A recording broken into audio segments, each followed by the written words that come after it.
I love to watch children build things. As a child, did you enjoy building different things? Maybe with Legos or Lincoln Logs? Or maybe the old standard favorite, a good old building block, just a wooden block or a plastic block. I used to enjoy building them, and I did with my children and now my grandkids. It's fun to see how high we can go or how wide we can go. I have to tell you, those structures are not very stable. In fact, half the fun's knocking them over, and it's not hard to knock them over.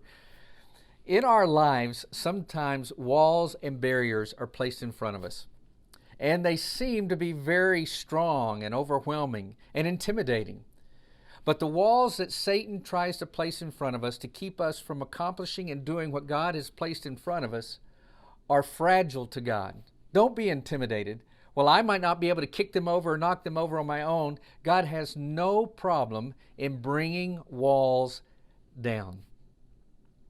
God wants to do that in your life and in mine. And to help make that happen, what we have to do is what we talked about a few weeks ago. Consecrate yourself. Get yourself ready for what God is going to do and what God promises to do. And not just get ready, that means that we have to make some changes, external and internal. In Joshua 5, there was an external change that the men had to go through. And change is always challenging and hard. And the change we go through is a change of heart. And as we change our hearts, it is very painful. And there's a time where we are very vulnerable. Just as God protected the children of Israel and those men in that time of healing, God will protect us in times of change and in time of healing. And then He will lead us forward. As we step into that new future where the walls still exist, but as we head into those barriers, remember what God has done in the past with those things that have hindered us. The children of Israel remembered Passover again and how God had delivered them, and not just delivered, but protected them. And may we be people who get ourselves ready and remember what God has done. And so in the future, in the things that are challenging us, that are keeping us from God's promises, help us remember that God is there with us and He is going to lead us. And so our goal then is to follow His path, to follow His ways and His directions, to follow Him into this future. And that means sometimes trusting Him.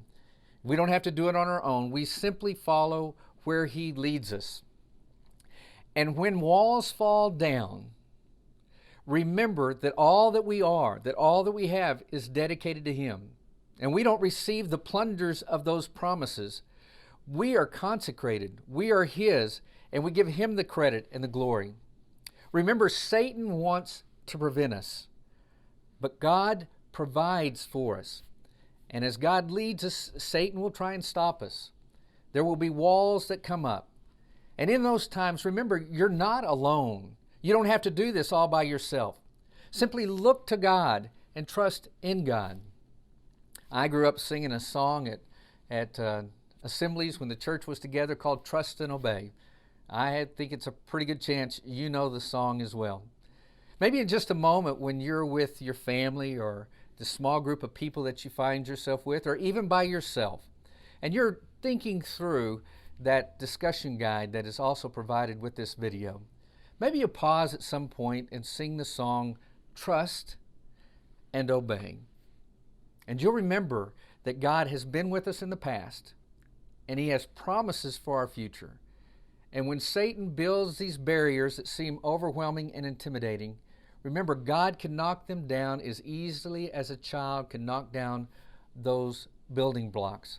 And when He does, the credit doesn't come to me. It doesn't come to you. The credit goes to God because we have given Him all that we are. All that we have is dedicated to God. So look out, walls. We're headed into the promised land that God has in store for us. So what are we waiting for?